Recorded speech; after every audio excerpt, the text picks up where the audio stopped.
പെങ്ങന്മാരെ, ഹബീബായ നബി തങ്ങൾ പറഞ്ഞ കാര്യങ്ങൾ അനുസരിച്ച് ജീവിക്കണം. ചെറുപ്പക്കാരെ, നിസ്കാരം ഖളാ ആകരുത്, കള്ളുകുടി ചിന്തിക്കരുത്, വ്യഭിചാരം ആലോചിച്ചു പോലും പോകരുത്, മൊബൈലിലുള്ള വൃത്തികെട്ട ക്ലിപ്പുകൾ മുഴുവനും ഒഴിവാക്കണം. ഫേസ്ബുക്ക് എന്ന ഫിത്തിനയുടെ ബുക്കിൽ അടിമയായി പോകരുത്. എല്ലാ രഹസ്യങ്ങളും ചോർത്തിയിട്ട് കൊടുക്കുന്ന ബുക്കാണ്. ഒരുത്തനറിയാതെ അവനെവിടെയോ നിൽക്കുന്ന ഫോട്ടോ എടുത്ത് ഫേസ്ബുക്കിലിട്ടാൽ അത് ഹറാമാണ്.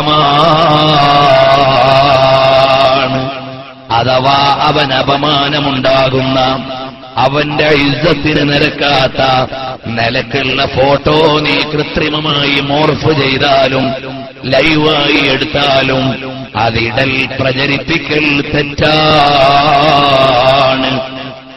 നീ തന്നെ നിന്റെ ഭാര്യയോടോ അല്ലെങ്കിൽ മറ്റുള്ളവർക്ക് അന്യസ്ത്രീകളായ ആളുകളോടോ ചേർന്ന് നിന്നോ മുത്തം കൊടുത്തോ അല്ലാതെയോ നിങ്ങളുടെ ഫോട്ടോ ഫേസ്ബുക്കിലിട്ടാൽ ഒരുപാട് ചെറുപ്പക്കാരത് കാണുന്നില്ലേ? ഹറാമ് തന്നെ. ഒരു വീട്ടിലേക്ക് കടക്കുന്ന നേരത്തിൽ വീട്ടുകാരന്റെ സമ്മതമില്ലാതെ കടക്കാൻ പാടില്ല എന്ന് പറഞ്ഞ മതമല്ലേ ഇസ്ലാം? ഫേസ്ബുക്ക് വരുമ്പോ അതെല്ലാം പോയോ മോനെ? ആരാന്റെ സ്വകാര്യതകൾ മുഴുവനും നിനക്ക് അടിച്ചു മാറ്റാനാണോടാ? വീട്ടുകാരന്റെ അടുക്കൽ സമ്മതമില്ലാതെ വീട്ടിൽ കടന്നുകൂടാ. ഒരു വീട്ടിൽ ചെന്ന് ബെല്ലടിച്ചിട്ട് നീ ആ കവാടത്തിനു നേരെ നിൽക്കരുത്.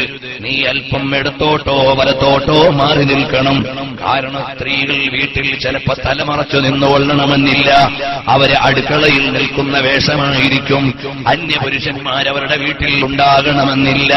അതുകൊണ്ട് തന്നെ അവര് വീട്ടുപണിയിൽ അശ്രദ്ധമായി നിൽക്കുന്ന സമയം നീ ബെല്ലടിച്ചിട്ട് വാതിലിനു നേരെ നിൽക്കരുത്. നീ അല്പമൊന്ന് മാറി നിൽക്കണം. അപ്പോൾ അവര് വന്ന് ഒളിഞ്ഞു മെല്ലെ തലയിട്ട് സൈഡിലേക്ക് നോക്കും. അന്യയാളാണെന്ന് കണ്ടാൽ അവർ അതാ വേണ്ട പോലെ മറപാലിക്കും. നീ അല്ലാതെ തുറക്കുമ്പോ അങ്ങ് അടുക്കള വരെ കാണുന്ന രൂപത്തിൽ നിൽക്കാൻ പാടില്ല. ഇതല്ലേ ഇസ്ലാം പഠിപ്പിച്ച ആദാബുകൾ, അതല്ലേ ഇസ്ലാം പഠിപ്പിച്ച ചിട്ടകൾ. അയൽവാസിയുടെ വീട്ടിലാണെങ്കിലും നീ നേരെ കയറി അങ്ങ് ചെല്ലരുത്. ബെല്ലടിച്ച് സമ്മതം വാങ്ങണം. സലാം പറയേണ്ടവരോട് സലാം പറയണം. പക്ഷേ യുവാക്കൾ പരസ്പരം സലാം പറയാൻ പാടില്ല, ഹറാമാണ്. പറഞ്ഞാൽ മടക്കേണ്ടതില്ല, പറയാൻ പാടില്ല. ഇന്ന് സലാമോടെ സലാമിന്റെ കളി തന്നെ. അങ്ങോട്ടിറങ്ങിയ സലാം, ഇങ്ങോട്ടിറങ്ങിയ സലാം, വിളിച്ച സലാം, പറഞ്ഞ സലാം. യുവതികളെ, യുവാക്കളെ, പരസ്പരം സലാമില്ല. ഇന്ന് ലൈനടിക്കാൻ തുടങ്ങുന്നത് സലാം പറഞ്ഞുകൊണ്ടായിരിക്കാം. ആ നിലയ്ക്ക് ജീവിതഘടന അറിയില്ലേ? ഒരൊറ്റ ഹറാമിലും പെട്ടുകൂടാ.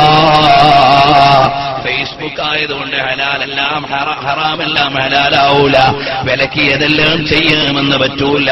അതുകൊണ്ട് നീ ഹബീബ് സല്ലല്ലാഹു അലൈഹി വസല്ലം തങ്ങളുടെ മതം പാലിക്കണം.